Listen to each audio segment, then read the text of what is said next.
good afternoon, and welcome to Refresh. This is our time, as you know, to connect, be inspired, learn some things, and ultimately feel a bit better for this time that we get to spend together. And as usual, I'm really happy to gather with everyone today. It's been, listen, it remains interesting times in which we live in. Like you, struggle every day to try to find what it all means. How do I fit in? How do I want to fit in? How do we fit in together? Are my kids safe and am I eating the right foods? That all happens, right? Every single day. But I did want to share with you this. It was a quiet night last night. I was home by myself. Doesn't happen often. I'm at my desk up in my office. It's a little after 8, and I get a text from my son. It real simply goes, "Mom, I love you." And I thought, wow, who doesn't cherish a text like that from their grown-up kid? But I happened to notice it was after 3 a.m. his time, which is in Israel. I say, text. Shouldn't you be sleeping? Maybe you need a good book. Get a text back. "No, Mom, I'm okay." And so as a mom, I take a beat and I'm like, maybe one more text. "I hope you can sleep." And then comes the text that I hope no parent has to receive. And I can assure you, until last night, it was not part of my expectations ever. Ping. "Don't freak out, but I'm in a bomb shelter." Don't freak out? Of course, why would I freak out? You're in a bomb. Why? I mean, seriously, Jacob, why would I ever freak out? But honestly, I was surprisingly calm. So I texted him hearts, a photo of his dog, Lola, and said we were with him and would stay awake as long as he needed us. Of course, I had a million questions. What does the bomb shelter look like? Is there upholstery? Are they sitting on concrete slabs? Is there power? Are your phones powered up? If something really happens, could you reach me? Are you meeting new people? Like, all these crazy things are going through my head. I kept them to myself. And this morning he called. All seemed okay. No one quite knows what is next that's going to happen in this part of the world, but life does go on. Interestingly, as you may know, my son is in Israel because he plays professional basketball, pursuing his life's dream. He has a game today. Yes, up in the north. "Mom, no, it's not canceled." "Yes, Mom, I'm driving up there." "Yes, Mom, I'll be safe." "Mom, you are not helping me." But he's on his way. And then, as I am preparing this, I get a note. And it's interesting because as I was preparing, I'm writing an introduction to Kristin, who you can all see. It's about her humility and her humor, her storied career, and the stories she tells as part of her career, and belief that we are all people with so much in common. Yesterday, when I got the chance to meet Kristin van Ogtrop, who sounds like a family that was definitely related to the Von Trapps, but they were Austrian and you were Dutch, so I was elated. I had just finished her new book. Did I really say that out loud? And blah, blah, blah. But I just love this part. And I'm here to remind you that, yes, you did. And I felt her funny observations and keen insights. And while I realized I could relate, I felt there was just this broader underpinning of about an examination of people. That's an underpinning of what is not said about our collective humanity that I love so much.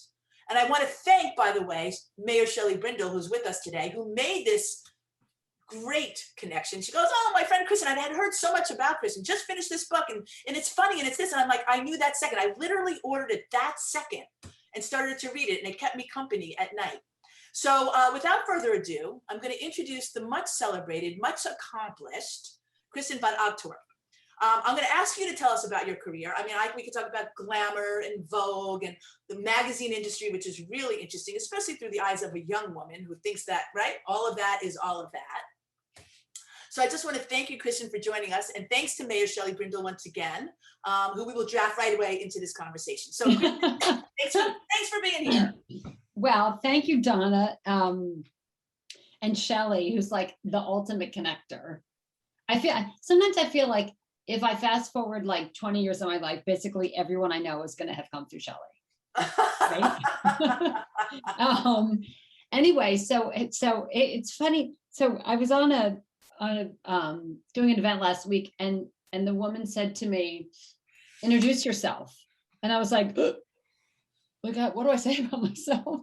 So it's funny if you are asked to introduce yourself and not in a specific way. But anyway, you said talk about my career. So I So when she said introduce yourself, I was like, okay, so I have 3 children and I've been married to the same man for 30 years and I don't have any hobbies. And I love dogs. Like, that's the introduction. No, so I was, as Donna, as you sort of alluded to, I was a longtime magazine journalist, starting at Vogue when I was in my 20s, which was just like a total accident, which I write about in the book, how I ended up working at Vogue, knowing nothing about fashion. And then I jumped around a bit from magazine to magazine and just had a really, really, really, really wonderful career that I loved. And ending up as, for the last 13 years, I was the editor-in-chief of Real Simple, which was a great job until it kind of sucked. And as the magazine, as children, like our children, started reading everything on their phones, Right. and digital advertising revenue couldn't make up for the losses in print revenue, and rate bases went down, and magazines started making a lot less money, and my job became sort of about managing decline, which was really painful, and I write about that in the book. And so I left that career at the end of 2016, took 2 years off, and then at the end of 2018 I started working as a literary agent. And so I'm kind of a strange hybrid being in that I'm an agent who also was an author, which I think, and that those two things kind of complement each other and also provide tension, I would say sometimes. Right. Well, we'll talk about the tension, but before we do that, you know what, Sharon, if we could, do you have an image of the book? Let's just show it. I can also hold it up. Oh, no, listen, we are technologically, we are here. Yeah. We are here. Did I say that out loud? Thank you, Sherry. Let me lie down, which now I'm definitely going to have to go back up and read. But you had a fantastically interesting and powerful platform, because as the editor-in-chief of Real Simple, every month you spoke to 2 million women. Mm-hmm. Was that ever daunting? I mean, like, listen, like, I think for most of us, we look at a piece of paper and say, oh my God, what can I write on it? And yet every month you had to be pithy and smart and relevant and resonant. Or did you not feel you had to be any of that? I guess I felt like I had to be interesting. Okay. So you open that magazine, there was a picture of me in the front, and I was obligated every month to say something. And so I would always write about something that was happening in that month's issue, usually related to the cover story, but then I would bring it, I would somehow relate it to a story in my own life, often me doing something idiotic, to be honest, related to whatever the cover story was. But it was really gratifying for me, because and part of the reason that job was so great, when it was great, was for the first time in my magazine career, I really was the reader of the brand that I was running. Like, I was making the content in that magazine with a really great editorial team, as much for me as for anyone who was reading it. And so when I would write things in my editor's letter, it was really satisfying to get feedback from women who would say, like, oh my God, you're in my head, or, oh, that happened to me too, or I feel like I know you, or I feel like you're my friend, you're describing my life. And I think that's what helped me or inspired me to keep writing and to write a book like this, where, I mean, sort of as you said kind of at the beginning, like this sense of, on a really basic level, we are all connected by something. And it's comforting or entertaining or makes you think about your own life differently when you can read the experiences of someone whose life is similar enough to yours that there's something to grab onto, but their experiences are slightly different. So you are either entertained or you're made to think about something, or, your life is different enough that it's not boring. To somebody else. Yeah, exactly. To somebody else, right. Well, I'm sure that a lot of our folks who are on here right now, I just want to say hello to Nicole. Hey, Melinda. Have you met Melinda Wolf? No? Like, we've been playing as we normally do. Like, okay, do you know this person? Do you know this person? Martha Pretelt's on, and I also wanted to especially welcome Deb Levy. By the way, Deb Levy's brother happens to be in Israel, was with my son, Jacob, his family, right? The evening of the rockets. They were up in an Arab town called Jaffa. Unbelievable. So I was on the phone with her brother this morning. try to get some peace and like direction, and then also let him know where my son was in case I needed somebody on the ground to tell him, yo, what are you Okay. thinking? I have to say something to you, Donna. If I, as the mother also of only boys, Yes. my oldest is 26, just turned 26. If I got a text from a son that just said, Mom, I love you, I would think, okay, what's wrong? What did you do wrong? Are you drunk? Or should I be mad at you? Like that's what was going through my head. But maybe you have I don't know. That says something about my relationship with which is that, I mean, we say I love you to each other, but if I got an I love you out of the blue, it would be super weird. Well, I will say this. By the way, I want to say hello. Kelly Wallace is with us on Facebook. Kelly Wallace. Yeah, we spent some time talking about you, Kel, before we came on. And hey, Erin. Erin's with us from the West Coast. How are you?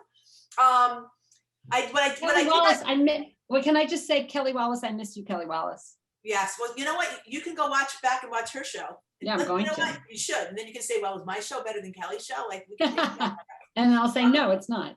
But one of the things I did not mention was before my son got home to Tel Aviv, he was driving from the north.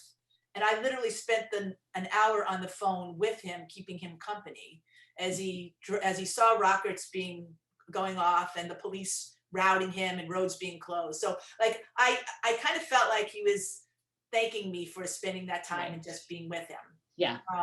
And in a way that was part of a continuation of a conversation with you, right? Kind of. In a way, but it was 3 a.m. So I was like, okay, something's not exactly right here. Let me just find out. Anyway, let's get back. What I told, and listen, all questions, thoughts here, please. Nobody here is shy. I can tell you that. But what I found so enjoyable in your book is the way you are so non-effacing, like just authentic. That it's kind of what I told these teen girls yesterday, is you hear from these women who are all that, but when you know that behind all of that are real struggles, real life. I mean, I love the fact you worked at Vogue. Did you also work at Glamour? Yes. Okay, so you work in all these like magazines where you're supposed to look perfect and seem perfect and feel perfect. And you talk about your total nonsense of fashion, how you couldn't pick out a pair of shoes, how you had mom jeans, something like that. Yeah. And to me, it was so comforting, right? We all and I wasn't comforting in a catty way. It was comforting to say, okay, look, you don't have to be perfect to do this work, right? Yeah. I can be me and still be great at doing this work. Does that make sense? Well, don't you think perfect people are really boring? I do. I feel for perfect people because I have this saying that I do think that perfect gets in the way of go. If you have to be perfect, you're not going to get anywhere very fast. Right. I also think, I mean, there is no such thing as perfect, right? In a person or in almost anything in life. But I think that people who want to present perfect are inauthentic and uninteresting, to me at least. The messiness is what's interesting. Yes. And life is messy. And life is messy. Life is messy, and messiness is often what's funny eventually. Like that, the first essay in my book is, and the reason there's a broken piece of fork there's a broken fork on the cover of my book is because of this misadventure I had with a plastic fork that ended up, that landed me in the hospital for a week. And there was a time right after I got out of the hospital where someone said to me, oh, you're going to write about that, right? And I was like, no way am I going to write about that. That is not funny. And that was awful. But as time went on, it kind of got funny. By the way, it is hysterical. The way you tell it is hysterical. And yet it tells in great openness, nakedness, the inefficiencies of hospitals, right? Yeah. Well, you want to know the funny thing? Well, funny, I'm overusing the word funny, but Donna, so the surgeon who operated on me, this guy named Miguel Silva, I sent him the essay before the book went into production because I use his real name and I wanted to make sure anyone in the book whose real name I used, I sent them the thing and I said, is it okay if I use your real name here? And he read it, and he's a bariatric surgeon. He's not like an editor or a writer. He has a very different and much more elevated skill set. But, you know, he's like a science guy. So he read it, and I don't think he thought it was funny at all. And I mean, super nice guy. But the thing that he landed on that he couldn't get over that made him mad was that the hospital staff had this nickname for me, Fork Lady, which I think is hysterical. But he like went immediately to kind of like the hospital doctor administrative kind of place and thought like, that's so inappropriate. But that they would have this nickname for you that a nurse told me, or maybe the PA told me. But I thought it was hilarious. Because I thought it was hilarious too. Now, Shelley, as a follow-up to this, now, Shelley, I want to just say, I think you could actually put on your microphone and we can hear your voice. You have permission today, okay, Shell? But Shelley's saying is, I loved your book for its raw honesty. How difficult was it for you to share your imperfections and vulnerabilities for your readers? And I want to take you because all of us have had ongoing discussion throughout this whole pandemic, this whole year about, you know, where are our passions? What is the work that's meaningful for us? And you're in this job that you absolutely love. And then you leave. So, and you tell us about it boldly. Yeah. How did that happen? Which part? The telling or the leaving? Well, tell us about the leaving. So as I mentioned, I had this career that I loved, that I was well suited for, good at, and I found success. And then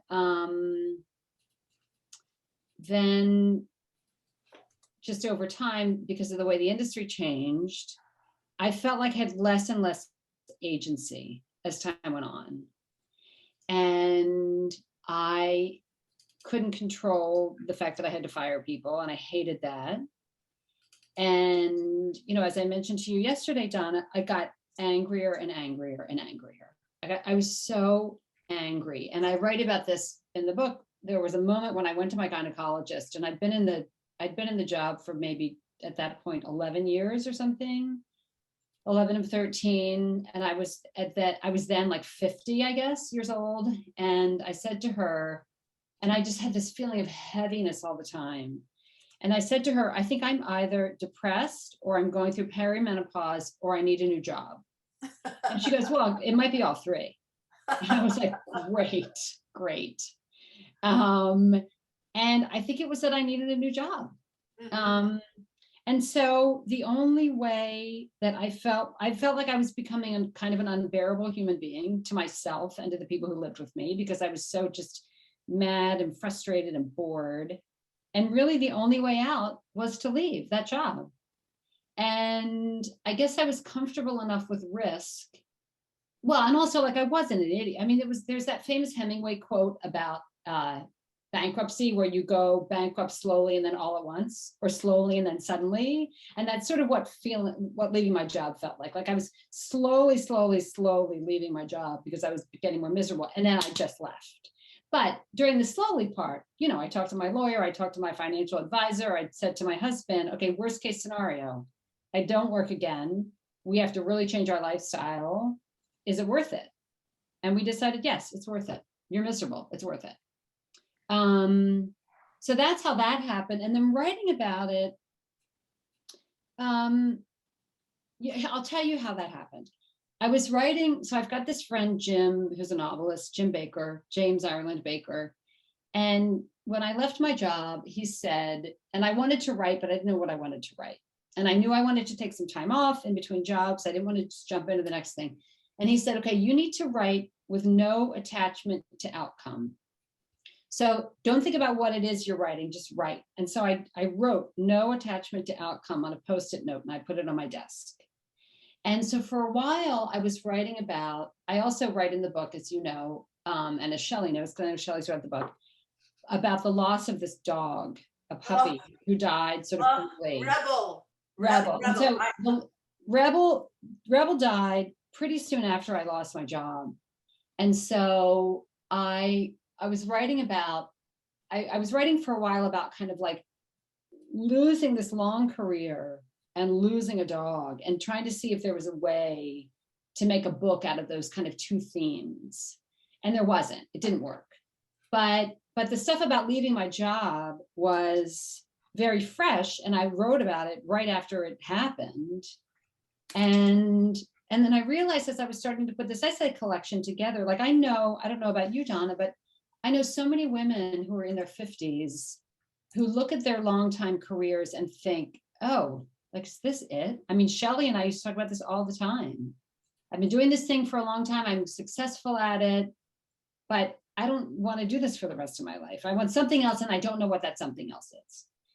And so the reason that essay ended up in the book is because I do think there's something that happens to you at a certain point of life, not to all women and men in the working world, but it certainly happened to me and a number of my friends and people like Shelley, where you step back and you think, this doesn't work for me anymore. It worked for a long time and it doesn't work anymore. And so I thought that people would respond to that in the book. And so that's why that is in the book. No, but I mean, it's interesting. You wrote a couple of things. Not only did I start to drag, I became a drag, right? That was how so this whole thing was impacting you. And then you spoke about anger. And you said, anger is distracting. And even if you get Botox to make the frown lines disappear, as I did, it turns you can't Botox the anger away. Eventually the anger spills out into everything in your life. And I just thought it was such an interesting way to reflect on anger. Like, you can take away physical symptomology, but if it's burning inside of you, you need to address it. And it's interesting. Yeah. You can talk about women in your 50s, but as I look at our guests here and people who are members of community, this sense of dissatisfaction as women plagues us in different ways, but plagues us at every kind of decade of our lives. It's like, I'm overwhelmed. I have my kids, they're young now, and I'm working, and all of this is expected. And then I'm here, and all of this is, and so I feel like there's this constant state of evaluation of the level of dissatisfaction. Yeah. As opposed to really be able to move from a place of satisfaction, right? And understanding that there's things that in some way will be things we have to deal with, and that's life. Yeah. And I think that, like, for me, I write about this a teeny bit in the book. Like, I had a really hard time in my 20s. I did not like my 20s. And I didn't like my late 40s either.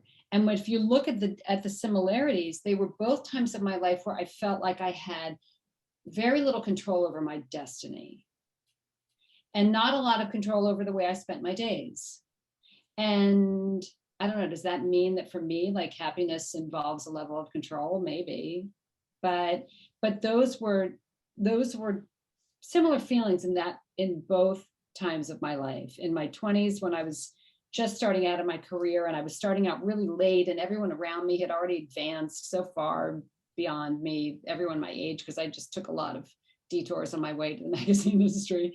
And then at the end of my Real Simple job, where I was having to do things because of the dictates of the corporate leadership that I really disagreed with, and that made me really mad.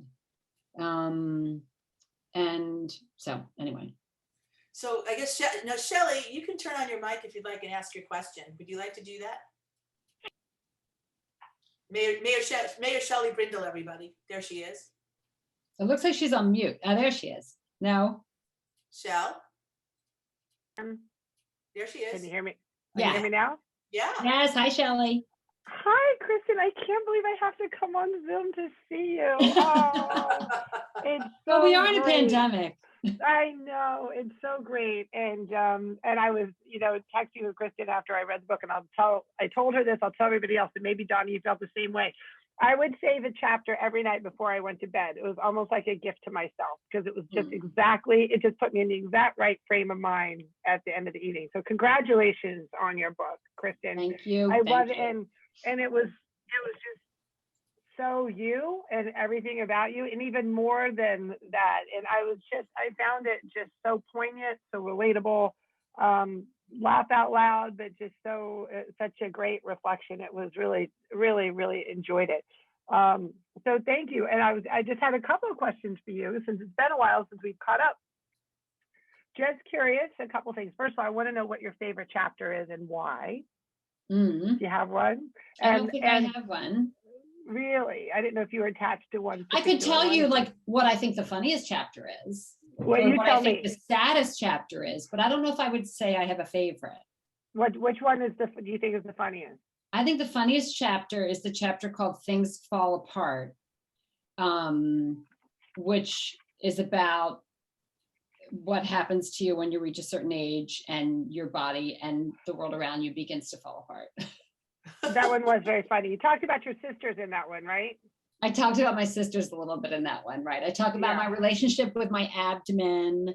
Yes. I talk about what happens after I got a colonoscopy and I had to do lunch duty at my son's school with my elementary school teacher. And you know, I will tell you, Kristin, that's what I loved about your book is that your willingness to share those relatable moments that most people don't talk about in public, but it is, to me, really was a lot of the gravity behind the book. So, and I don't know, was the saddest chapter about Rebel? Or, no, the saddest chapter for me was the one about when you have a friend who dies. Friend who dies. I was going to say, yeah, that one was incredibly tough too. And just curious about how you felt when the book was finished. Did you get the same sense of satisfaction as you would at one of those, closing a magazine, for Real Simple? Or how does it just? Do you feel like you birthed another child? Like how does this one feel? That's such a good question. I did feel, Shelley, a sense of satisfaction. Yes. You do feel, particularly when you're writing a book that is kind of mostly about yourself, which this book is, you feel like on the one hand you think, oh, this is pretty good. And then the other hand you think like, oh, this is just a giant who cares,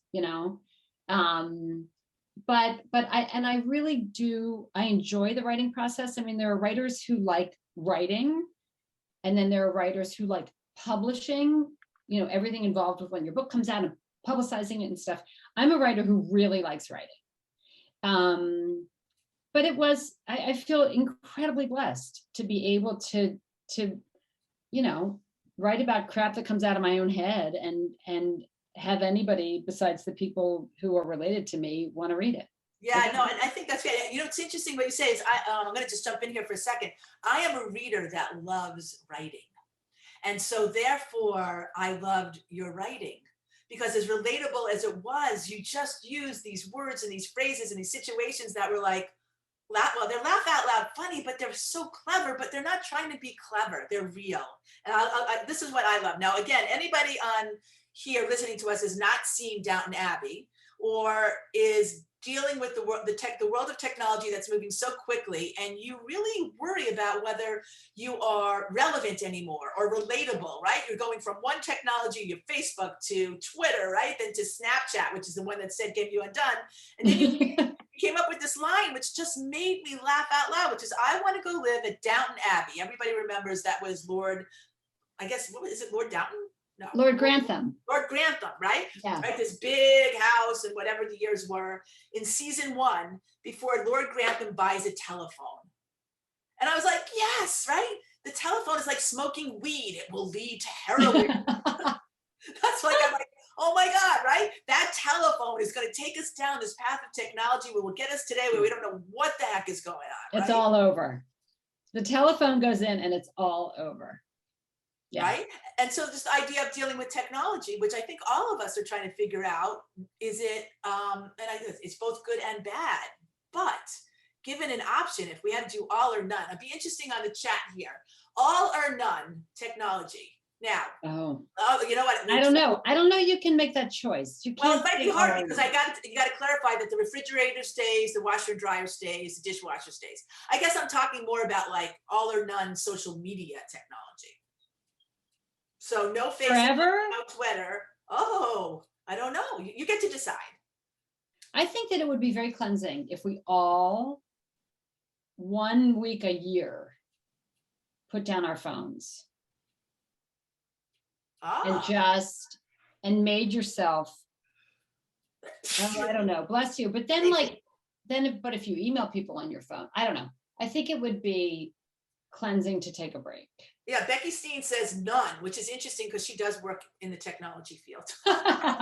I do think there's something to be said that apparently, and maybe Becky can share this with us more, maybe you've heard, is that the big tech execs out in the West Coast Oh yeah. send their kids to school with no tech. Yes, and are super, I mean, there was an article about this somewhere at the beginning of the pandemic, that they're so strict about tech use for their kids. Yeah, so what is that about? What do they know about that we don't know, or what do they know that we should know is the question, right? Yeah, yeah. Maybe that's all we need to know. Yes. But it's just, I don't know. I mean, my youngest is 14, and I'm just in that awful phase of parenting where I feel like every day it's like a wrestling match over the phone. You know, today he was eating breakfast. I'm sitting at the kitchen counter with him. He's eating Honey Nut Cheerios. And so pretend this is a Honey Nut Cheerio box. I'm him, and mom is sitting over here. And he puts the box sideways like this while he's eating. And it's a Honey Nut Cheerios box from Costco, so it's gigantic. And I said to him, "Are you hiding your phone from me? Like, did you put the cereal box like that so I can't see your phone?" And he said, "Yes." And this is like, 7 in the morning. And I thought, oh, like, but every day. Yeah, no, I think a lot of us definitely have that feeling. Yeah, and it's exhausting. It is exhausting. But then again, we realize we use our phones now so much. So it's like you want to say, why are you on your phone? Well, I'm looking up the address, or I'm finding the map, or I'm taking notes. It's like, it's no longer just, you can catch somebody taking their next Snapchat or whatever it is that drives us all crazy, I guess. Right. I'm not sure. What did you learn about writing for and servicing such a broad swath of women during Real Simple? Were there any themes that developed over the years? Oh, you were writing for yourself. What did you learn about us? What I learned is that American women, a certain type of American women who read this magazine, and it was a lot of them, they want 3 things. They want black pants that fit. They want good dry skin cream with SPF. And they want recipes for chicken breasts. Those are the 3 things American women want. That's what I learned in 13 years. Seriously, that was the depth of your learning. Yeah, that was the depth of my learning. And People don't like gardening for the most part. Everybody kills their houseplants. They care about the environment, but they still want to use Clorox. I mean, I learned a ton of stuff. How did you pick that stuff up? Well, they care about the environment, but they want to use Clorox. I learned in a focus group with a woman from Columbus, Ohio. The chicken breast thing was just driven by traffic to realsimple.com. Like, basically that site, at least when I was there, ran on chicken, with salmon as like a distant second. Black pants, I don't know, again, just like a theme. It was, earlier in my time at Time Inc., we did a ton of research into the readers of the magazine, and which was one of the beautiful things about Time Inc. when it existed in its glory days. Like, if I wanted to know what's the average that a Real Simple reader would spend on a dress, I could pick up my phone, call the consumer marketing department and the person who worked on Real Simple and say, have we done research on how much our readers spend on clothing? And she'd say, I'll call you back. And then she'd call me back and spit out a number. It was amazing. So it was one of the great things about working for that magazine was we knew so much about the consumer that we basically could just sort of like flip that around and then give her what we knew she wanted. It was great. So let me, there's a couple of good questions here. And Erin Colwell, I'm waiting for your question as always. It's interesting, you can call up and get that from your consumer insights. How different is that than AI today, which feels far more knowing and at the same time threatening than just calling your research department? What do you see? No idea. Do you have any idea about how research now has moved to AI? No. Because AI is, I guess they're picking up the insights just from behavior collected on your son's phone or our phones, right? Yeah. I think I guess it's different. Well, I don't know. I know nothing about AI. So I'm just like, one thing that was helpful at the time was when we would do research studies, we would get a lot of verbatim. So like we would get that answer. Like for instance, Yeah. the readers of Real Simple were much more likely to buy, say, an expensive sofa than an expensive dress. And the reason was because an expensive sofa could be shared with everybody in the household. It wasn't just for them. It felt less selfish because everybody enjoyed it. Whereas an expensive dress was just for them. So I don't know if AI could tell you that. The reason behind the data. Yeah, right. And I guess that's where the insights come in. That's why everybody who's a data analyst today is getting a good job. Yeah. I guess. I don't know. Yeah, I don't know either. I'm not sure. Let's talk about a little bit about stress. It's part of your book. I love this when you said, I worry about things that are easy and not threatening, like meaningless. Like I think you mentioned you wanted to learn how many calories a Twizzler had, or whether your socks should match your shoes or your pants. And by the way, I've been there. And you Do you have said, an answer to the shoes pants matching thing? oh yeah, well, what is it? I think it's pants. I think your shoes should match your pants. Okay, got it. But I'm far from the final word on that particular question. Okay. Sorry, I interrupted you. No, that's fine. Now, these are your words. You said, I've come to believe that worrying about stupid things is a protective mechanism to keep my days from being consumed by the larger, really unsolvable miseries that visit me at night. Now, we have had discussions here about the night visits that keep us all up for a variety of reasons. Yeah. So this thing happens to me, which I think happens to many, many people, which is my worries during the day are very small. And I think it's just a protective mechanism. I mean, I think I am also at my core an optimistic, happy person. And so, and whose life for the most part, knock on wood, and I'm incredibly blessed, has most things have worked out. Most things work out in the end, right? Yes. And terrible things happen, but I tend not to dwell on the terrible things. I tend to dwell on the happy things in my waking hours. At night, I become a completely different person and my brain is completely different. And so when I wake up in the middle of the night, all the big worries come out and they're much bigger than they are during the day. And I don't know why that is. If I were a sleep researcher or any kind of brain scientist, I would know what the reason was. But I don't know what it is, but I think that it's not uncommon. I don't think it's not unique to me. Why do you have? That's not unique to you, but we are going to get your tips. Sherry's going to put up your tips. We talked about this. Oh. And I'm looking at here's my mom's here, Debbie Banks. We've talked about like these things, these worries and stresses at night. Yeah. And so we asked Kristin, okay, you are probably like millions and millions of us in the world. So how do you deal with worries and stress? Yeah. Well, okay. So these 3 tips from Sherry, this is what I do to try to sleep well at night. And unless I'm in a particularly stressful period, either with my, domestic life or work, this works. I have found that I will sleep really well at night if I limit my drinking. So I can have one. My family makes so much fun of me. And this does sound, and if there are people who understand addiction on this call, I'm sure there's some kind of bizarre warning sign. But I have a glass of wine that's small and I fill it all the way to the top. And then that's all I have. And my sons are like, oh, Mom, really? Like, it looks ridiculous. But I know that's how much I can have. Because if I have more than that, I will wake up in the night. And then I meditate before I go to bed. And I found that if I spend some time outside every day, even if it's just taking the dogs to the dog park on a beautiful day, it really helps me sleep at night. So those are my 3 things. But for everybody, it's probably different. That's just my 3 things. Yeah, no, but that's okay. We can learn from your 3 things, right? There's something there. But I promise you today that somebody who's going to call us up or write us a little note and said, when Kristin said this, I tried it and it worked for me. And there you go.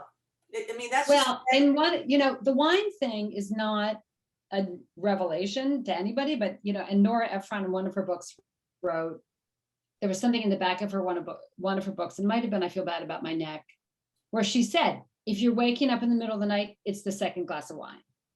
Oh, there you go. All right, so you've And, heard it and here, that, it's definitely true for me. right? It didn't used to be when I was younger, but now that I'm in my 50s, it's definitely true for me. All right, well, Deb Levy wants us to know that she started taking baths and drinking tea.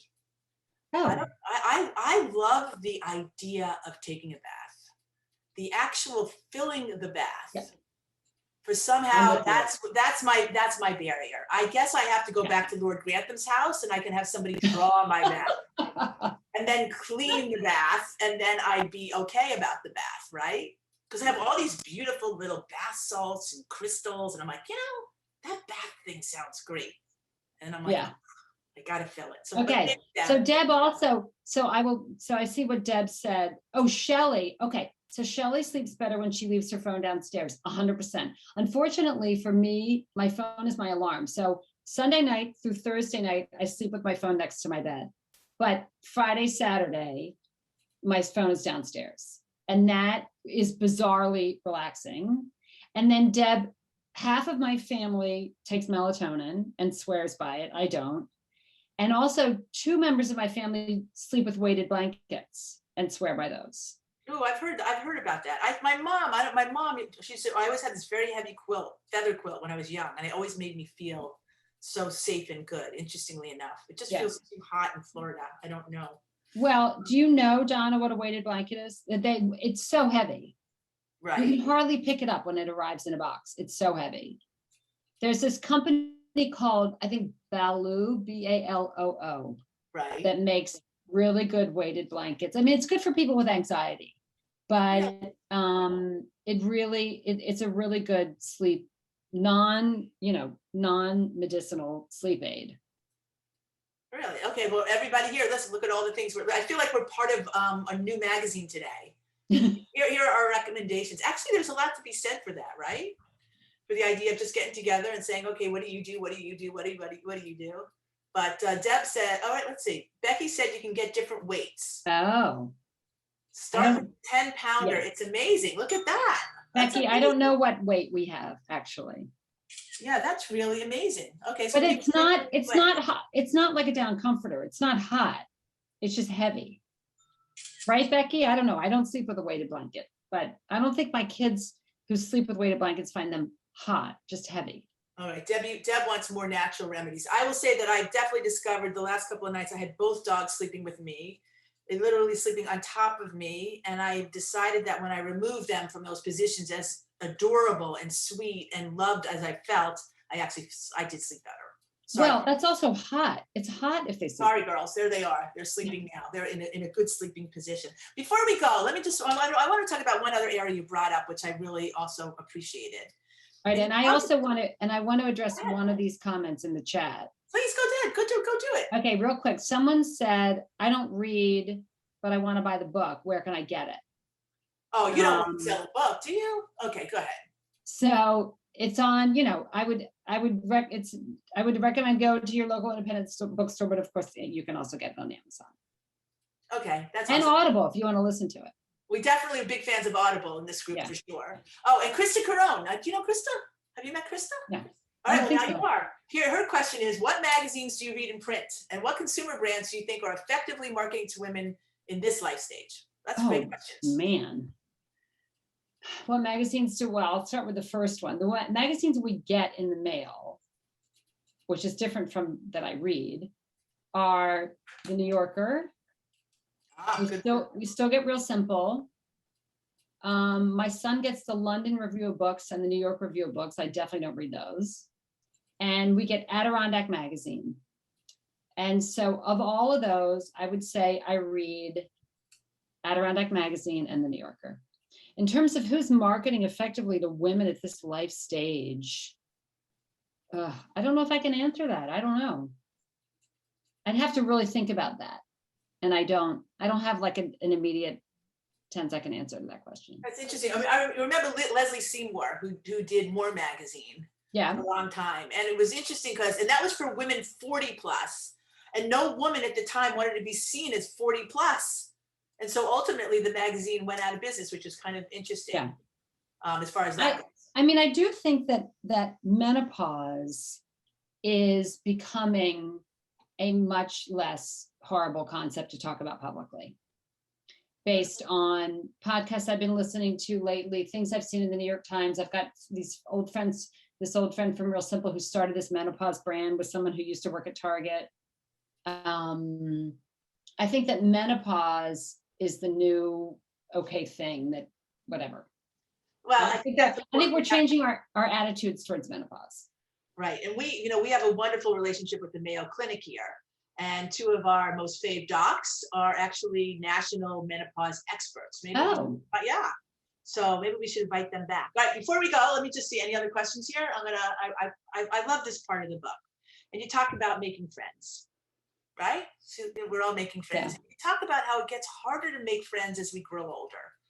And I cut it a little short here. You said eventually your backstory just gets so long, and the issue becomes of how well do we really know each other, because you're just not going to know a whole lot about other people because you've lived so much life and there's so many other things going on. I remember meeting a friend and she goes, "I'm not looking for any more friends."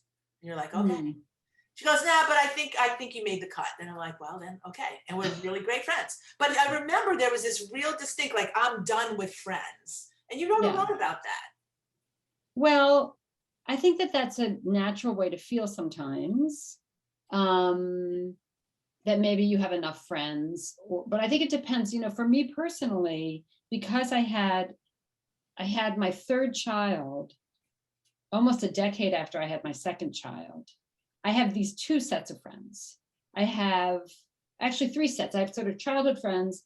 I've got friends I made when my 26-year-old was a little kid, who have remained friends. And then I've got this new group of friends, the parents of my 14-year-old, and they're all like 10 years younger than I am.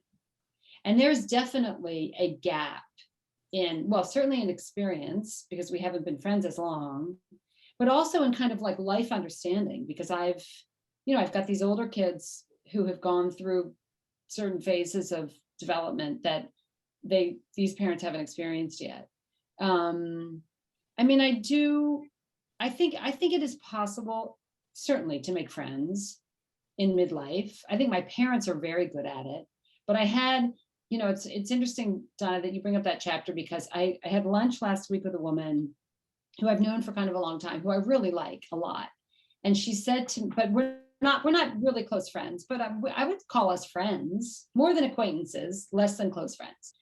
And she said, I always wondered why you and I were not better friends. And then I read that chapter in your book about friendship, and it made me feel a lot better, because I realized you don't really have friends. What? She said that? Okay, and what? Wow. Well, part of what I like about her is she's so honest. Yeah. But, in that chapter, I write about how I don't think I'm that great at friendship. I think I'm really friendly, and I think I'm great at friendship with some people, but I'm not, when I look at, and this is not part of your question, but when I look at women my age, like I know this one woman who goes away with female friend groups a lot, makes a real effort to play tennis with friends, goes on vacation with female friends, and she's married, she's got kids, but she really, really prioritizes her female friendships. And I'm kind of embarrassed to say that, when I look at the pie chart of my life, there's children, husband, home ownership, pets, larger family, like my parents and my sisters, and friendship and work, obviously.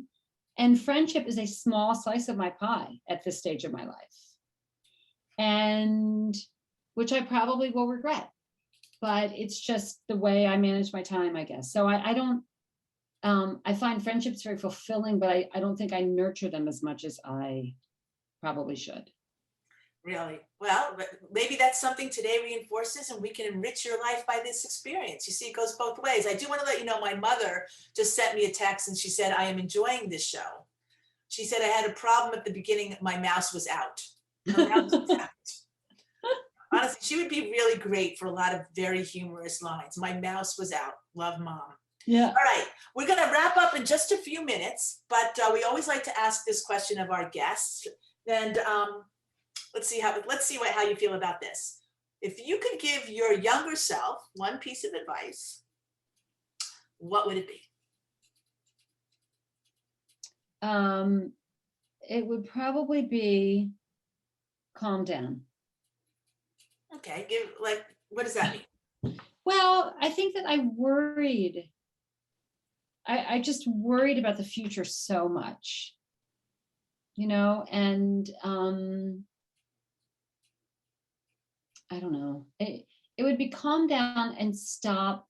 Right. One thing that I really enjoy about this stage of my life, and it maybe answers your question about how I was able to write so nakedly or honestly about things in my experience, that a lot that people don't write about always, is I don't really care what people think anymore. I'm almost unembarrassable, and I don't really care what people think. And when I was in my 20s and into my 30s, I think I cared too much. I was more self-conscious. I cared about the judgments of others a lot more, and I wish I had just sort of skipped that. Mm-hmm. But I think, just to add one more piece to that, I started this new career when I was 54 years old, and so I'll be in meetings, and I'm like the dummy who asks like the really obvious dumb questions, and I don't care. And one of the partners at the agency said to me, I love that you ask those questions, because I'm sure other people are afraid to have those questions, but are afraid to ask them. And like the 20-something Kristin would have been afraid to ask the dumb question, because I would have been afraid about looking dumb. Now I don't care if I look dumb. I just want the answer. So that's kind of a convoluted answer to your question, but No, but I also see you thinking through it, right? I mean, I come back and say, okay, 20-year-old Kristin or 20-year-old Donna or 20-year-old Debbie or Trish or whoever it is, the risk of looking dumb feels much greater than the risk of looking dumb at 50. Yeah. Right? Mm-hmm. Because you're where you are because you're supposed to be there for all your life experience. And if you can ask the question, great. But at 20, if people think you're not smart, you might not get there. Right. And that could be really damaging. Right. It's so interesting. And how do we encourage people to be encouraged to, voice their questions? I don't know. It's interesting. I'm in a financial group with all of these very high-powered men. And sometimes they ask these questions and I'm like, wow, if they can ask that question, I can ask my question. Yeah. Not because they're dumb questions. It's just that I would think they would know the answers, but they don't. We make the assumption that we all know the answers, and we don't. Right. So that's really helpful. I mean, I think I would say to anyone who's younger on this call is that when you're smart, which you probably are, people around you know it. And asking the dumb question is not going to make them think you're dumb. You show your smarts by your work ethic and your problem solving and the way you relate to people and your ambition. And all those things are obvious to the people around you. And asking the dumb question every once in a while is not going to diminish their estimation of you. All right. Well, I want to leave on that thought, that be sure to ask the dumb question. I think that's important. I also want to let you know that Deb Levy is now organizing a support group on helping her to get friends, whether she wants them or not. Whether she wants them or not, that's what we're going to do. Shelley will still be the captain of that team for sure. Kristin, I just want to say thank you so much. Oh my gosh. I appreciate your time. I really appreciate your writing. I appreciate the sentiment that comes out through your words that really helps us be better us's, right? Not only individually, but together. So thank you so much, everybody. I thank Sherry Levin, the most amazing producer there is, for this week's Refresh. We will be back in a couple of weeks again with another outstanding guest.